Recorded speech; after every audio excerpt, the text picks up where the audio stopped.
Big Star Wars fan. And we're live. Hey, oh, we're live. Oops. yeah, I can say that Star Wars distracts me for all things. So welcome back to Drop and Give Me 11. 11 Wow. done this first time on Zoom. This is and the third time this evening. This is Mother May I. We had 12 playwrights who were given 5 things they had to write about. And as you can see, my virtual background is his bar. Normally at this fundraiser, we have lots of wine and snacks, but you at home can have your own wine, your own snacks, and maybe even play a drinking game to these 5 things that our writers had to incorporate into the first 10 minutes of a new full-length play. Not a 10-minute play, first 10 minutes of a new full-length play. So here are the 5 things that each writer incorporated in. Number 1, it must take place outside in a wide open space. Number 2, it must contain an adoption person plays life. You can do an adoption. Number 3, a childhood game must be played in the scene. Number 4, it must include a flower or a flower. And number 5, a memory must be shared. Yay! So if you find those things, maybe take a drink, maybe not. Be safe. You know you. I'm not going to put any pressure. I know it is also Ramadan. So for all of you who are celebrating out there, awesome. Second, I did say this is a fundraiser. Emphasis on fun, but also fundraiser part. We are raising funds not only to support the PGE and all of our amazing programming, from our volumes to our stage experiments to required readings, which I think is on Saturday. Plug for required readings, but we are also raising money for the brand new PGE Home Fund. This is a fund grant that helps our artists who are in need. The COVID-19 pandemic has greatly affected a lot of artists in our PGE community, and this is our way of giving back to them. So if you are interested in donating at the PGE on Venmo, you can Venmo your donations, or if you're somebody who is in need, no shame, we're here for you.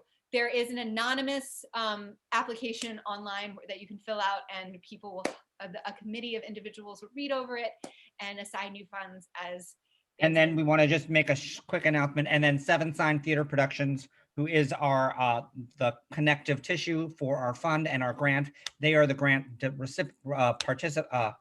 payee, and they will help get the money to the people. So get the big shout out to Seven Sign Theater Productions. Thank you, Seven Sign Theater Productions. That's also, they are also a 501c3. Yay! Donation tax deductible. Yes. So, and not to be remiss, thank you guys who are watching on YouTube. Those who are watching on YouTube are getting comments from the amazing, the beautiful, the enormously talented Alexandra Castro. Thank you, Alexandra, for keeping it live on YouTube for us. First time on YouTube for us, so whoop-hoo. And without further ado, so we're not here all night, though I wish I was, because these plays have been amazing so far. If you haven't seen, go back on YouTube and watch them all. You will laugh, you will cry, you will have all the feels. It'll be just like you're in quarantine. It's a little more fun. So up first, the amazing Mackie Raymond, please come on and introduce your writers. You're the writer. Introduce your actors. I've been doing this for a while. All right, hi, I'm Mackie Raymond. I'm the playwright of this play you're about to watch. Our cast is just 2 cast members. So we have the role of Nell, played by Catherine Overfelt. Please wave hi. And then the role of Andy is played by Jordan Oslander. And then we have stage directions read by David Michael Kirby. So without further ado, I'm going to cut my video and we'll get right to it. So enjoy.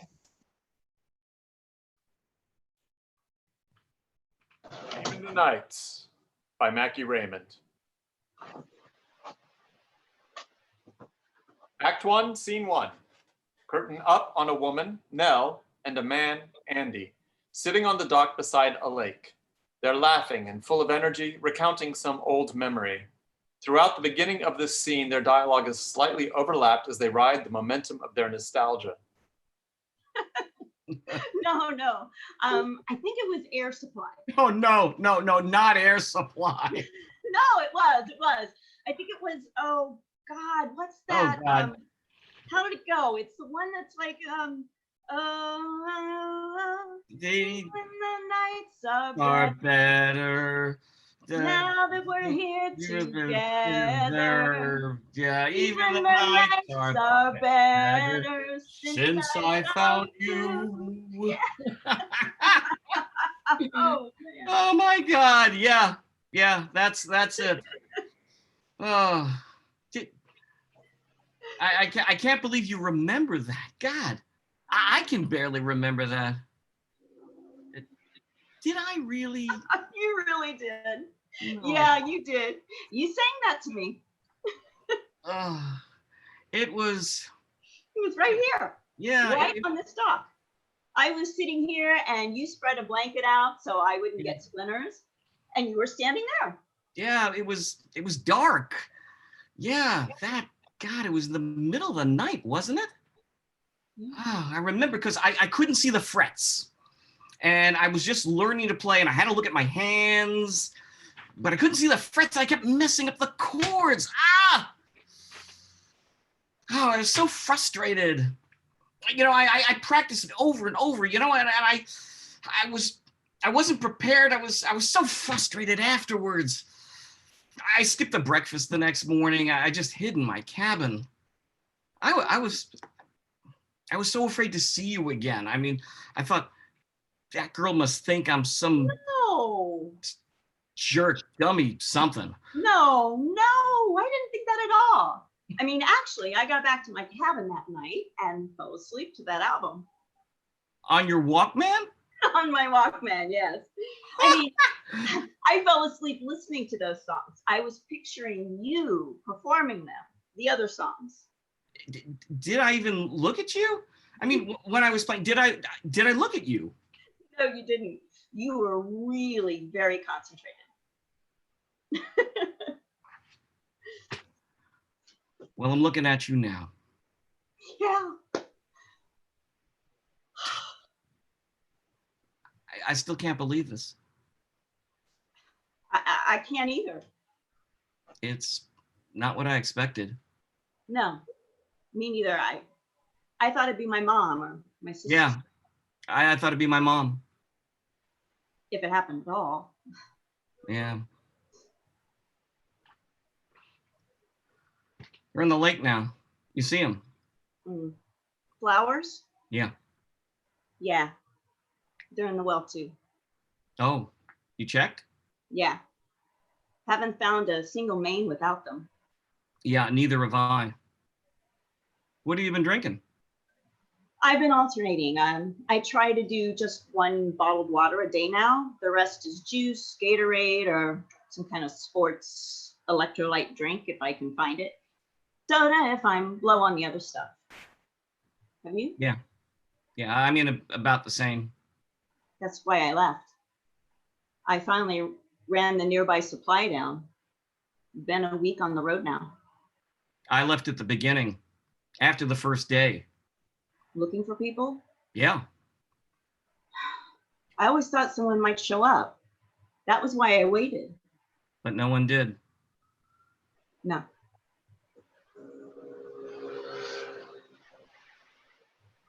Oh, I have another one. That clapping game. We were always playing it. Oh, yeah, oh, how did it go? There was a chant. Right. And you clapped in between. It was like Something. da da da da. 64. Concentration. That's it. Concentration. 64. Yeah, no repeats or hesitation. Hesitation. Yeah. I'll go first, and you will follow. And then I give you a category. Right. You liked animals. No, not just animals. I liked creatures, like mythical creatures. That was my signature category. Right. You were like obsessed with Mermaids. I know. I always carried this little rock in my pocket, this clear rock. It was supposed to attract them, a river rock. Yeah, I think I remember. I fell out on that hiking trip. We all stopped to look for it. I wouldn't leave until we found it. And we did find it. We did find it. Yeah. You like movies. That was yours. My category. Yeah, it was. You knew so many. You knew adult movies. I mean, you knew the classics. I think you said like Citizen Kane once, and that blew all our minds. My dad told me I couldn't be a filmmaker until I saw that one, but I thought, I don't know. I never wanted, the old fashioned black and white. I never wanted to watch it, so I didn't. But I told everyone I loved it. How long did it take you to finally watch it? I still haven't seen it. See? Oh, man. I know. You're laughing. They collapse into each other. They share a mutual realization. God. It's been so long since I actually touched someone. Hey, you want to play? What? Oh, concentration? Yeah, let's play. Sure. Should I start or you? I'll start. Okay. Concentration. 64. No repeats or hesitations. I'll go first, and you will follow. Category is colors. Red, Blue, green, yellow, orange, white, black, purple. Oh, purple. purple. I I started to say maroon, and but then it came out purple. Purple. That's great. Yeah, it's purple. Wait, no. Let's go again. Okay, you start.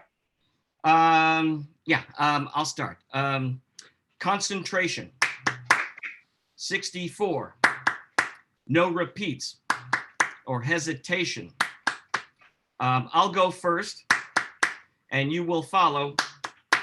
The category is flowers. Oh, sorry. No, we don't have to. It's the first thing that I thought of. I mean, we don't have to do that one. Oh no, it's fine. We can do that one. Okay. Category is flowers. Roses, Violets, daisies, petunias, orchids, lilies, that shit.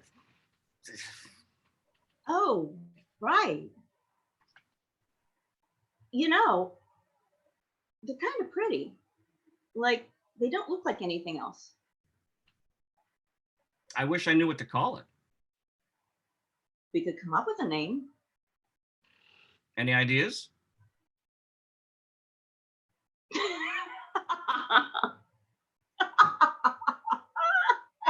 What? Murples. Marbles. End scene. Marbles!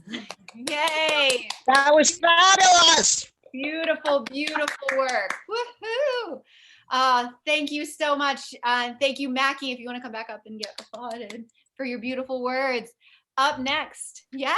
And your fabulous sweater. Oh, I love it.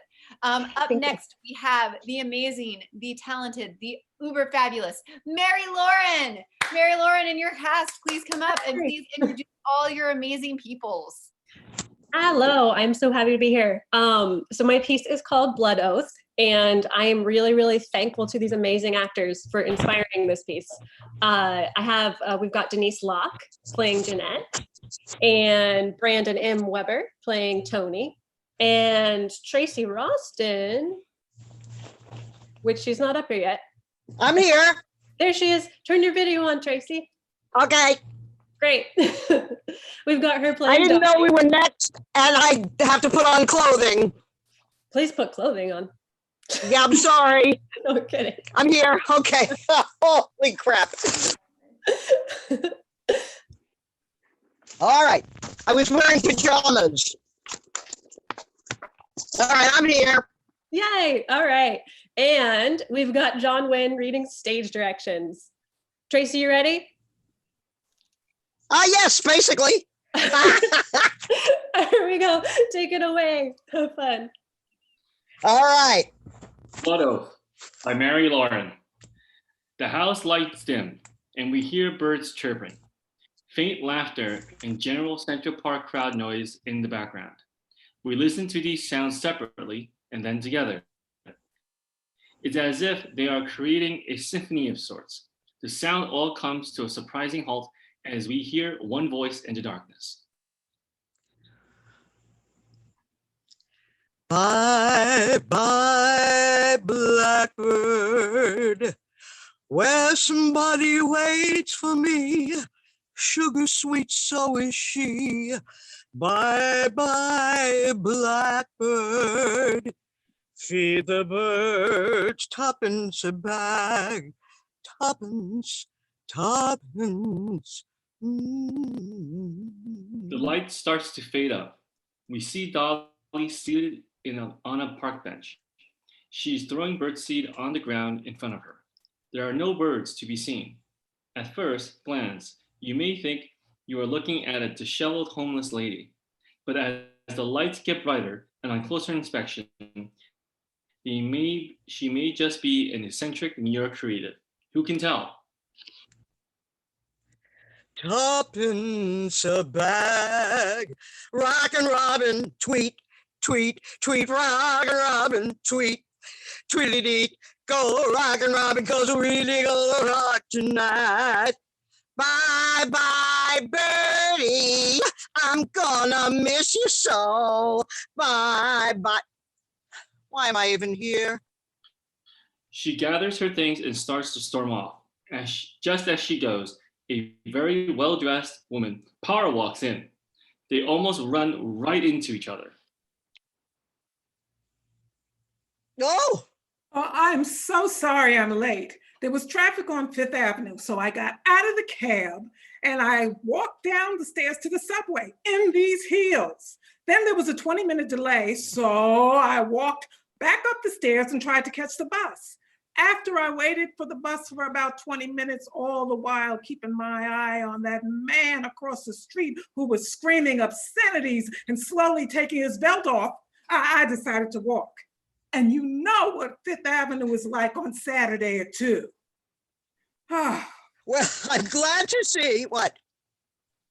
I am glad to see that your ability to make up long-winded excuses has not changed in 10 years. Wow, look at you. Wow, look at you. Well, 10 years is a long time. Too long, Dolly. I'm sorry. You know, really, you didn't need to do this. Yes, I do. Oh, you don't? There's no reason to bring up any of that. Dolly, really, I would like to. Well, seriously, I don't want to talk about it. Let me apologize, damn it. They stand in silence for a moment. God, I missed you. You are so frustrating. Listen, I'm sorry I cut you out of Tony's life. Everything got so complicated. And I was worried that if he knew that... It's all right. You know, I understand. I'm sorry for being so pig-headed and selfish. They both stand in silence again. Dolly motions for them to sit down. You know, I didn't think you'd actually show up. I promised you. We took a blood oath. I don't care how old we get, I will never break a blood oath. Well, we have seen a lot of blood together. Do you remember the first time we swore on it? Are you really asking me that? Of course I do. Well, I'd like you to tell the story. Fine. We were in the second grade. I had a crush on your older brother, and you promised not to tell him.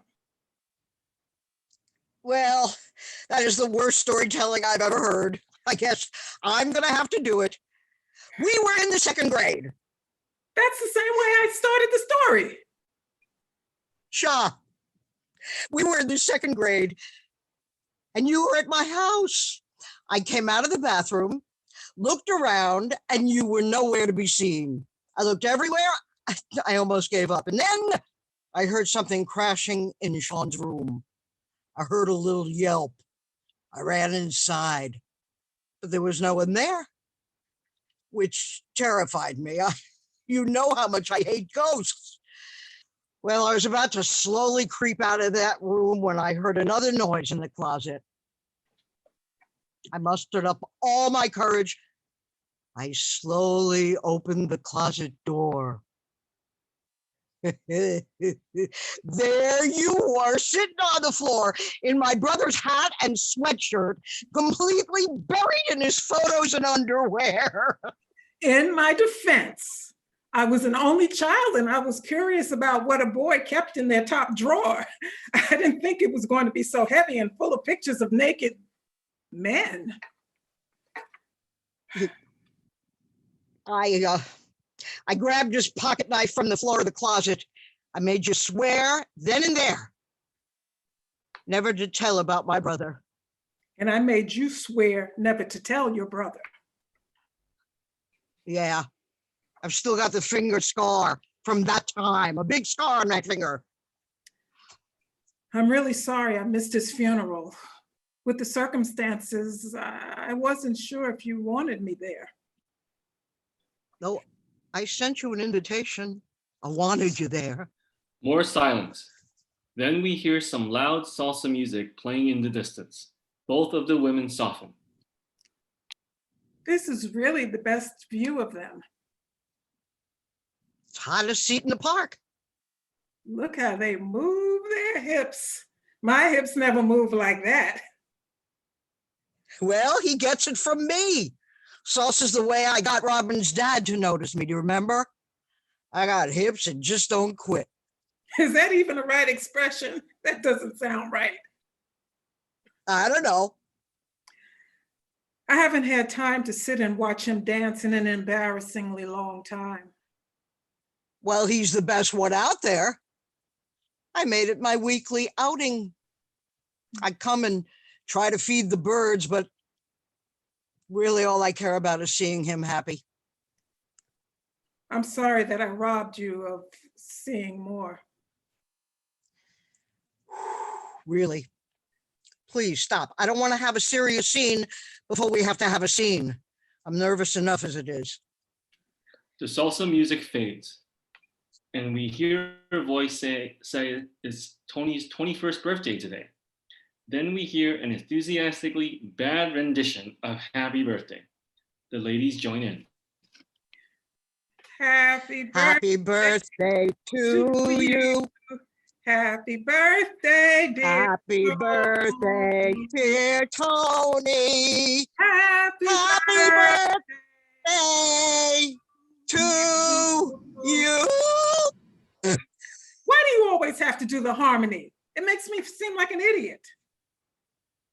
Well, I've got a 4-year theater degree on top of having a moderately successful musical theater career. I am sure as heck going to show that off whenever I can. Well, I went to law school for 7 years and you don't see me fighting my case everywhere I go. Are you so sure about that? It looks like they're finishing up. You sure you want to do this? Yes, it's time. I can't keep lying to him. Okay. A handsome kid of 21 comes rushing over. He is carrying a bundle of flowers and dressed in salsa dance attire. Hi, Mom. Hey, honey. Happy birthday. It's odd to see you out of your natural habitat and in nature. I mean, how did you navigate the park in those hills? Oh, honey, you know I could do anything in heels. Anything but move your hips. Aunt Dolly, it is good to see you. I don't even remember how old I was the last time I saw you. You were 13, and you certainly have changed in 10 years. You're so handsome. You look like, What have you got here? Oh, when you mentioned that I may get to see Aunt Dolly, a memory kept popping up in my head. Of what? Do you remember when the two of you used to bring me here? We would walk everywhere and I would get so tired, but my favorite part was walking through the Shakespeare Garden. You would point out all the plaques and tell me what play each quote was from. And I remember one sunny day, there were tons of daisies. You pointed them out, Aunt Dolly. You said they were your favorite, and then you got really quiet, but we sat down and you told me all about Hamlet. I remember you mentioned that when Ophelia went mad, she made herself a crown of daisies. And we sat there for a long time and discussed how there can be a real beauty in madness and death. I think that may be the last time I saw you. thank you for the daisies, Tony. They're lovely. Dude, what am I doing talking about death? Sorry to bring down everything. That's all right. Happy birthday, this is for you. Dolly pulls out a card and a small present from her bag. Dolly looks nervously at Jeanette. Wow, thank you. I didn't expect a present. Tony, why don't you sit down and open it? Geez, okay. Why are you two acting so weird? Just open it. Okay. He starts to open the present before the card. What are you doing opening the present before the card? Didn't your mother teach you anything? Sorry. He opens the card, reads it, and then looks slightly confused. Dolly, I think you might have made a mistake on the card. You accidentally signed it Grandma. The two women look at each other, not knowing what to say. What's going on?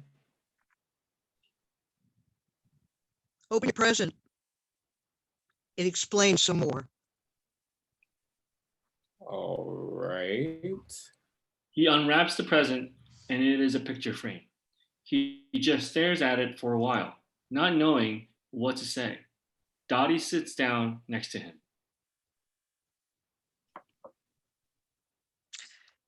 Tony, that's your birth mom. What? That's your birth mother. Robin, she was my daughter. Your daughter? But Mom, you told me you didn't know who my blood parents were. I'm sorry, Tony.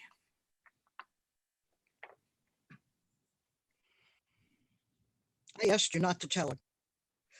We both thought it would be best for you to grow up without the burden of knowing. Burden of knowing? What does that mean? Your mother, Robin, she was an incredibly creative girl. Was? Yes, was. We lost her a long time ago.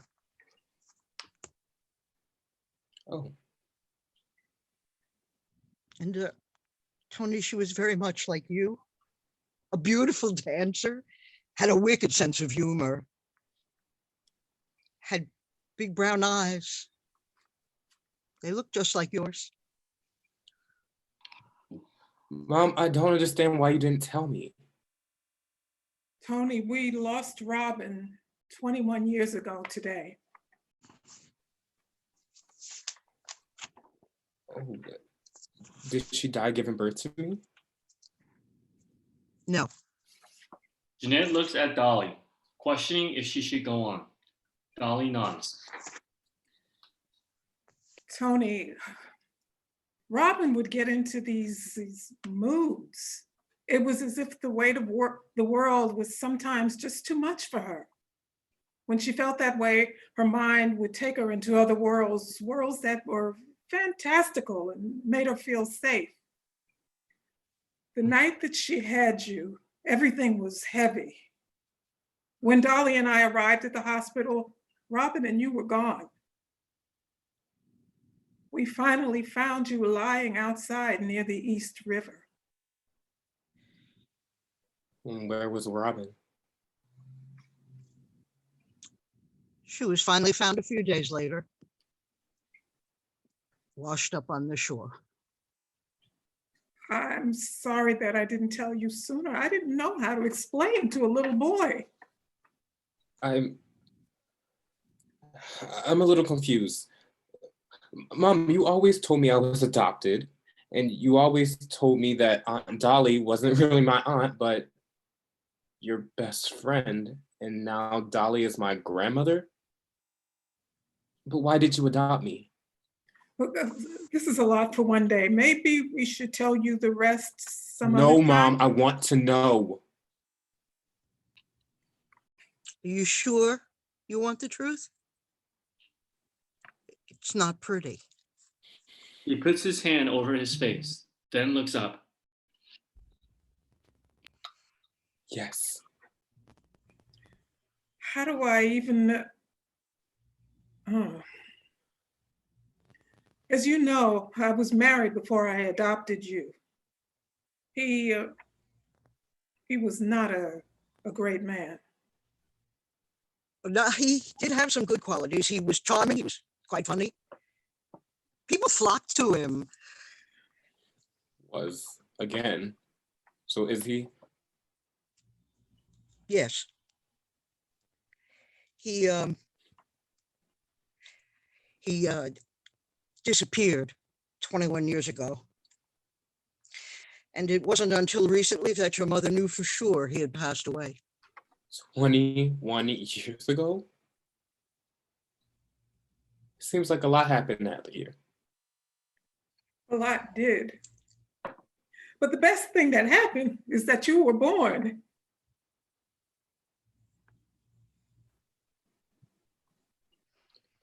I feel like there is still something you are not telling me.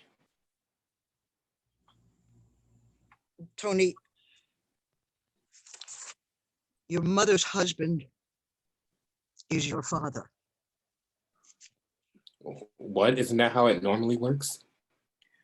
What she's trying to say is that my deceased husband is your real father.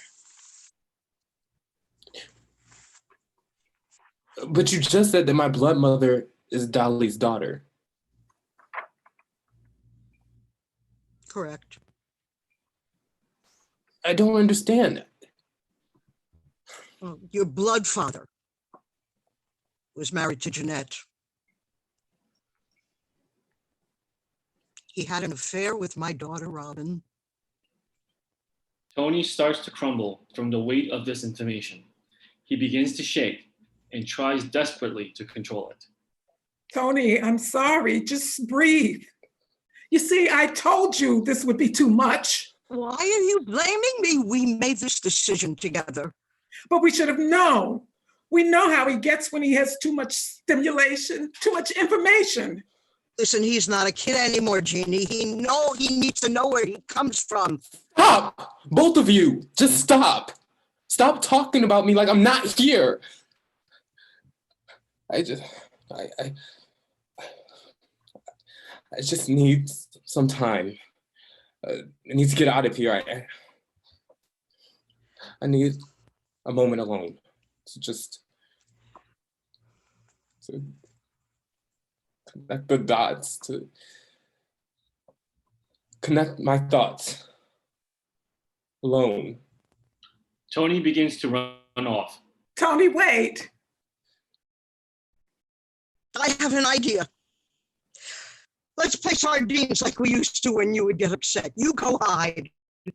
Have some time to yourself.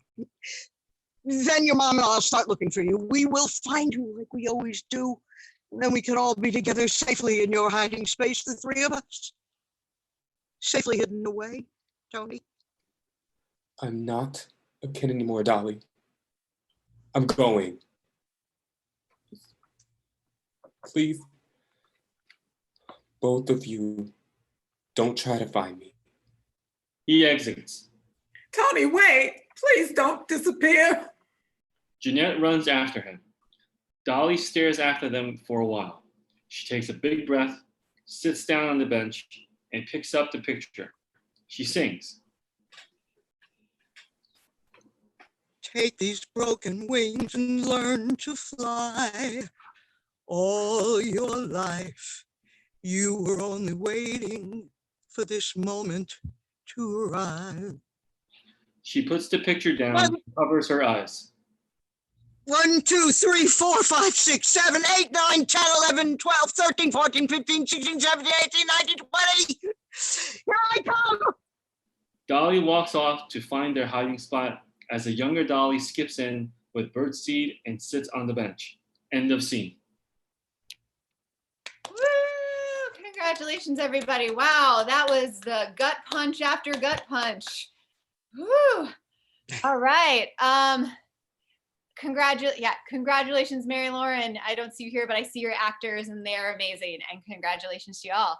Up next is the wonderful, the ever amazing. I want to give him a big hug, but I can't because I'm self-quarantining and being safe like you all should be. Ryan Ramirez. Woohoo! Well,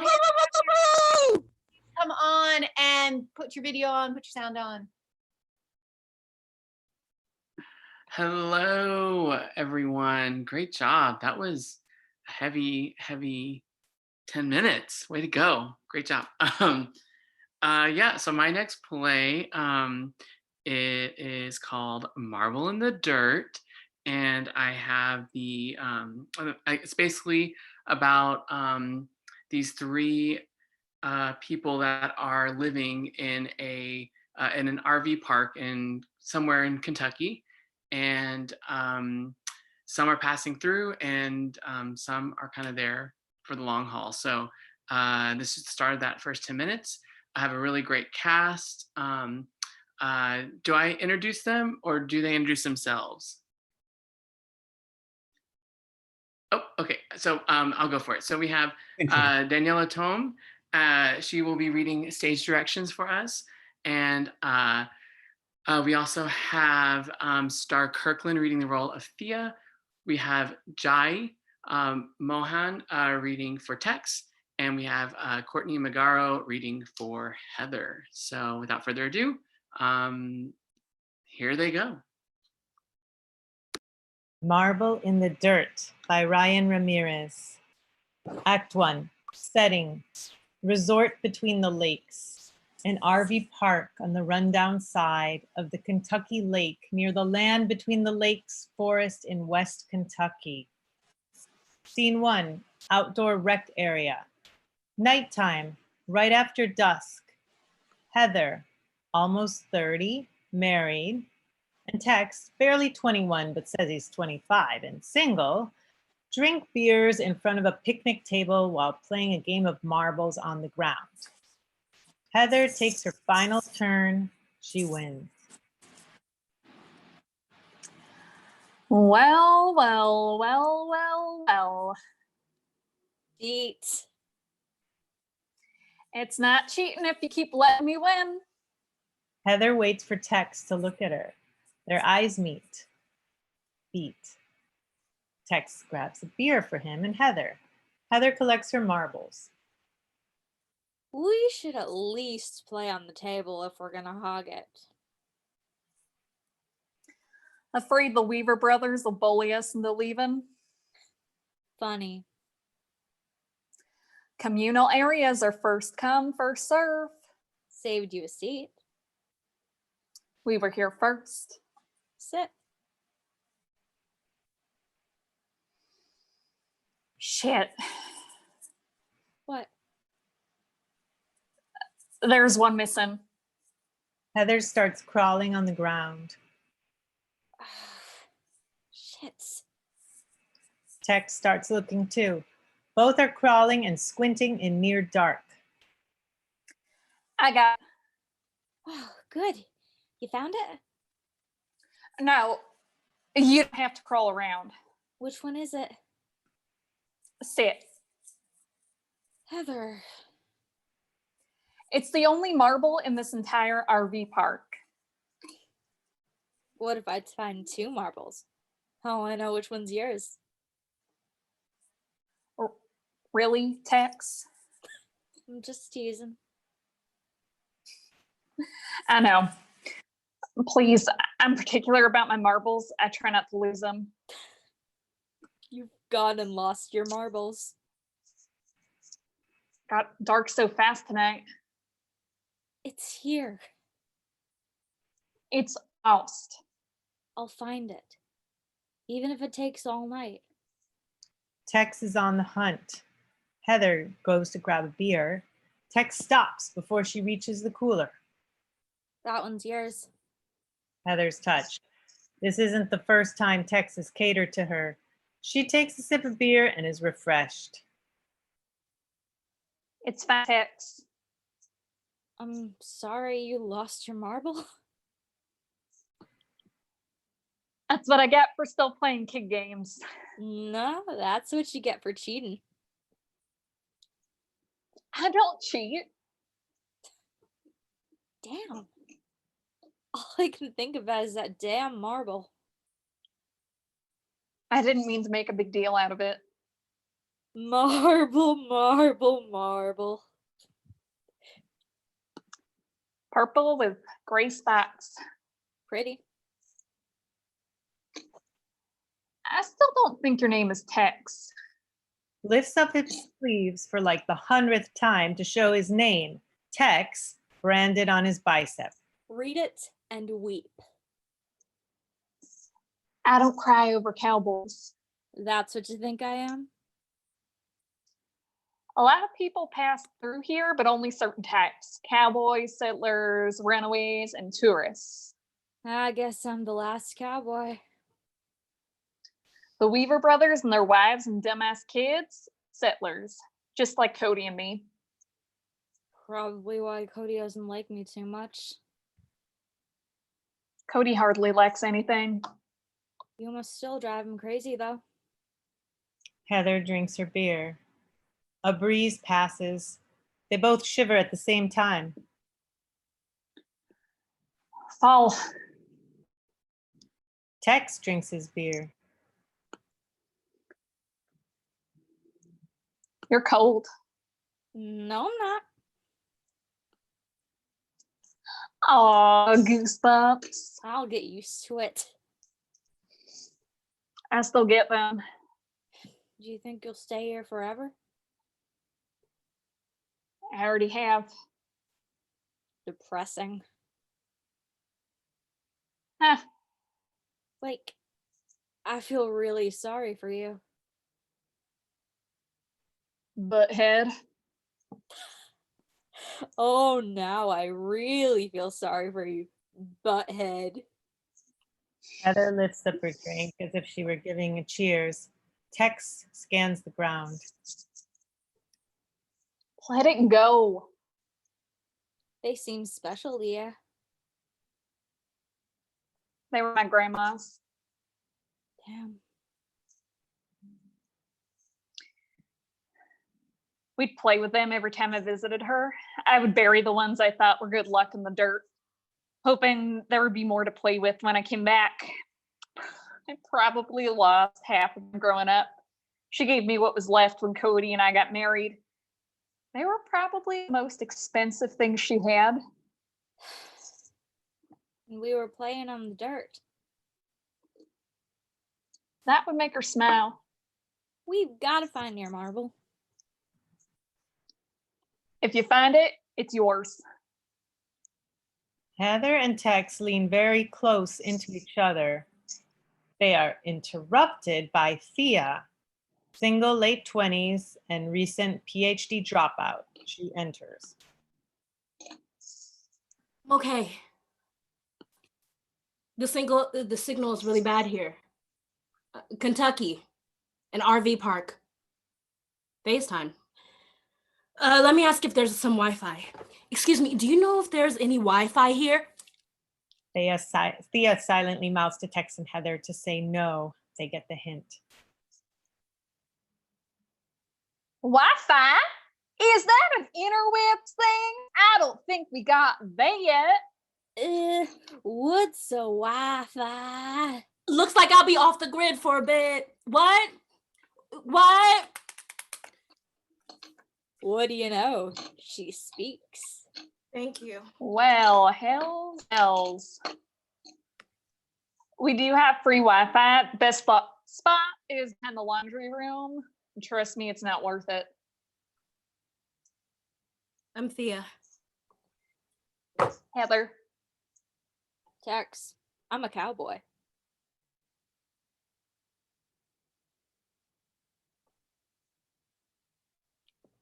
Do you live here? Or... Yeah, just like you. I mean, live here. Guilty. It's Some nice. way. Not what I expected. I mean, grab beer. Oh. You are wound tight. Thea grabs beer. Oh, cute. Has a daisy on the can. Thea pops it open and drinks. She doesn't like it. Tastes like one too. Hoppy. It's an IPA. Don't you young folk guzzle that down like water? We're like the same age. Where are you trying to go? Nashville? When are you trying to get there? I don't really have a timeline. You'll get there when you can. Yeah. I broke a few hearts in Nashville. I bet.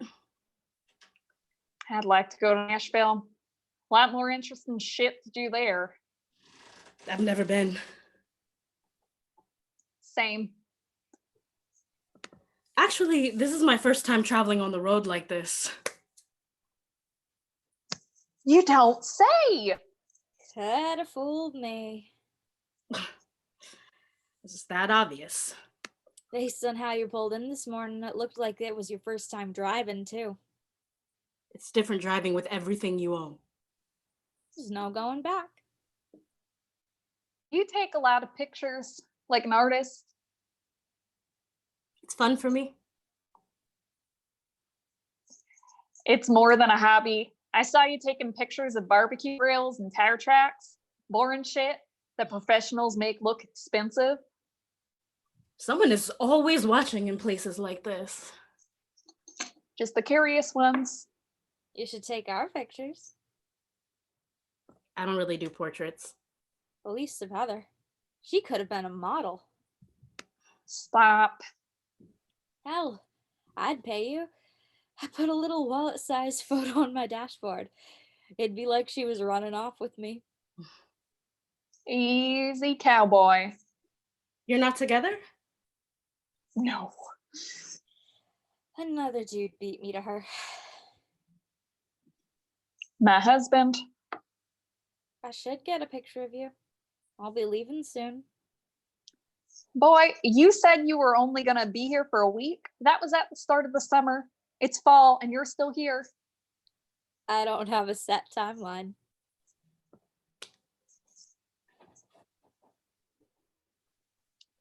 Getting late. Chilly. Calling it an early night. I've got to bake a cake. Cody comes back tomorrow. It's his birthday. Be here tomorrow at 5, both of you. He hates my guts. Well, I love your guts. He doesn't hate you. I don't want to impose. I'm cooking barbecue outside in the center of an RV park. Everyone is going to impose. He'll just get first dibs. We like your guts. But you just met me. If you want to take photos, portrait or whatever, that would be nice. I'd pay, of course. Okay. Heather exits. Tex drinks. Thea sits. Lights fade. End of scene. Woo! Brilliant work, actors. Brilliant work, writers. Yay! Oh, great job, everybody. Ryan, big heart, big heart. Can I Love you introduce the all. next writer? Can I introduce the next writer? I guess you can introduce the next writer. I can let you do that. Okay. The next writer is awesome. They're really cool. They're smart, and they are the bestest ever. And the next writer is going to be Miss Erin, our hostess with the mostest tonight. So give it up for Erin and all her actors. All right, I see my beautiful, amazing cast. So yes, I am the final playwright of the evening, and I was a little nervous, and then I remembered I have the most fabulously talented cast that is about to present for you, and all the nerves went away. So also I realized I don't have to do anything after this, so also helps. So without further ado, I am going to introduce the amazing actors before you. We have Beth, who is reading stage directions. We have Chris Rothbauer. Oh, sorry. Let me say. Yes, I said it right. Rothbauer reading the role of Chris. Liz Reimer reading the role of Liz, and Michelle Byron reading the role of Michelle. Yes, I was super creative with names on this one, but everyone knew who they were playing. So without further ado, this is Guinea Pigs or the vaccine pill. Scene 1, a giant field. Think grass, daisies everywhere, just a vast open space. Blue sky with some clouds. Not too hot, just a perfect spring day. Standing equidistance apart are Chris, Liz, and Michelle. Chris is dressed in a button-down, short-sleeved shirt, jeans, sneakers. Liz is dressed for the Jersey Shore. Liz can decide for herself what that means, but probably jeans and a t-shirt. Michelle is in the most comfortable yet stylish thing she owns. She looks fabulous, but like she could also take a nap at any moment. They each have a pill bottle in one hand and a reusable water bottle in the other. They all stare at each other for a beat. You know? Don't. What? You're going to say something asinine. You don't know that. She has a point. Now you're ganging up on me? So what you were gonna say is an asinine? No. Really? Really? Want to bet? So remember when we went to see The Matrix? And Oh, I'm sorry you've lost, but we have some lovely parting gifts. What about the Matrix? when Morpheus is all like, you can choose the red pill or the blue pill, Yes, this is like that. that's it. What more do you want? It would be nice to know where that memory is going. Why does it have to go somewhere? It's the Matrix. There are pills that Neo, much like us, does not know what the effects are going to be. And also it's awesome because it's the Matrix. You're right, Liz. Asinine. Thank you. Okay. So let's think about this. You're having second thoughts? Aren't you? This vaccine is untested. We don't know what it's going to do. I thought they tested it on animals, not the cute cuddly ones, but like a gross rat or something. No, they waived that because they wanted to get it out. And they're pills instead of an awful shot. I don't know if that makes me feel any better about this. It makes me feel better. I hate getting shots. There's a lot to consider before we... Fuck that. Chris opens the pill bottle, empties the contents into his mouth, and throws it behind him. He will go and pick it up later because the environment. He can decide when that is. He opens the water bottle and chugs it. What are you doing? All I want in the world is for this vaccine to come out. If me taking this pill makes that happen, I say, let's go. That makes sense coming from you. Why are you so mean? Not usually. You just make it so easy. Isn't there anything you want? Something you miss? I want to go to the shore. Ice cream sandwich in one hand, pork roll in the other, strolling around, breeze in my hair, staring down the tourists. I just want a hammock in a shady spot with a stack of good books and an endless supply of fresh coffee. I don't think that existed before. A girl can dream, Liz. How do you feel, Chris? Feel pretty good. That's great. He could have been given a placebo. You know what? We don't need that negativity. I'm going to adopt Chris's attitude. Michelle carefully opens her bottle and puts the pill in her mouth. She drinks from her water bottle. She looks at Chris and Liz. Liz, aren't you? I want to wait and see. That's not what we agreed to. We said we were doing this together. So very convincing. Oh, come on. Nothing has happened to us. Yet. Just do it. Fine. But not because of your deft arguments, just because I want to see what happens. Liz takes her pill. They all stare at each other for a moment. Anything? No, I feel. Oh, daisies! She runs and starts collecting daisies and singing. What? Michelle? I'm picking daisies for my crown. Duh. Okay. I'm going to be a fairy princess. Chris, do you see? Fairy princesses are dumb. I'm going to destroy all the daisies. Chris falls down on the ground and starts rolling around, crushing everything. Okay. This isn't disturbing. Stop! Stop! Stop! Make me, make me, make me. I will call down all of the forces of nature on you to enact my revenge. Chris stops rolling. This. Michelle grabs her and Chris's water bottles and starts squirting them on Chris. Stop it, you're getting me wet. That's the point. Revenge. Revenge. They run around, Michelle squirting Chris, Chris screaming. Liz just stands and stares. Okay. Okay. Chris tries to hide behind Liz. Michelle keeps going for him. Liz is now caught in the middle. Enough! Both Michelle and Chris suddenly stop and stare at Liz. While she's talking, Michelle keeps trying to stealthily squirt Chris. Chris tries to swat the bottle out of her hand. So clearly, give me that. So Liz takes the water bottle away. clearly, one of the effects is a reversion to childhood. No, it isn't. Yes, it is. No, it isn't. Yes. What am I doing? Being wrong.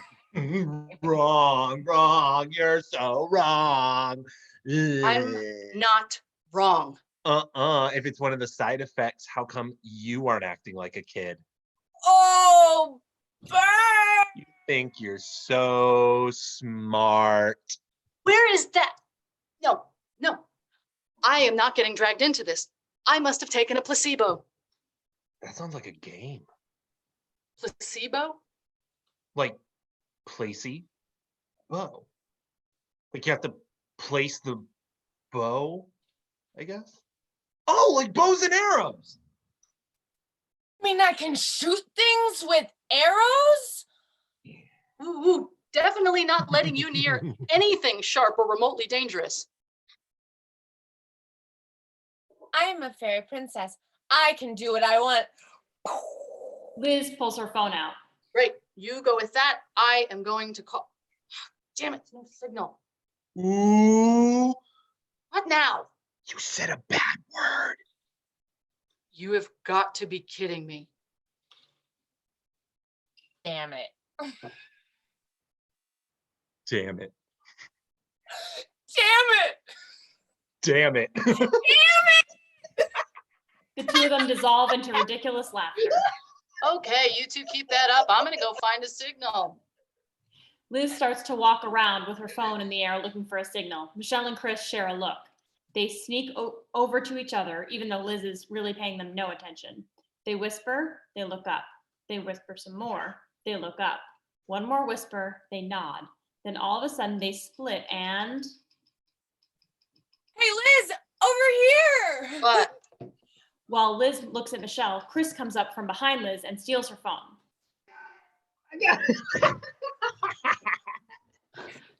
Chris, give that back. No, keep away. Chris tosses the phone to Michelle. Keep away! Michelle and Chris toss the phone back and forth over Liz's head if possible, maybe between her legs. Have fun with it. It's keep away. It should be fun and silly. Keep away. Keep away! Funny. Yes, it is. Funny. Keep away! Keep away. Guys, Keep away. Keep away! stop. Keep away! Keep it. Whoops. Chris has dropped Liz's phone. It is destroyed. No. I'm so sorry, Liz. It was an accident. No. I didn't mean it. You saw Michelle. It was just a game. I didn't mean it. No. Liz sits down and cries as only a small child can. Don't you cry, or I'm going to. Chris sits down next to Liz and as awkwardly as possible tries to comfort her. You broke my phone. It was my favorite. I'm sorry. Here. Chris hands her his phone. Liz takes it gingerly. She stops crying and stands up. She looks at Chris and then the phone. She looks at Chris again and smiles. Then she smashes his phone and stomps on it. What? I was trying to be nice. Liz stomps on it again. You break my phone, I break your phone. Liz stomps on it a final time. There. Now we're even. Now, you are both acting like children, and I am the smart one here, so I am gonna figure this out. Meanie. I am rubber, and you are glue. Whatever you say bounces off of me and sticks to you.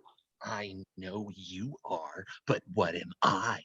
I am rubber. I and know you are are, glue. but what? I'm rubber. What?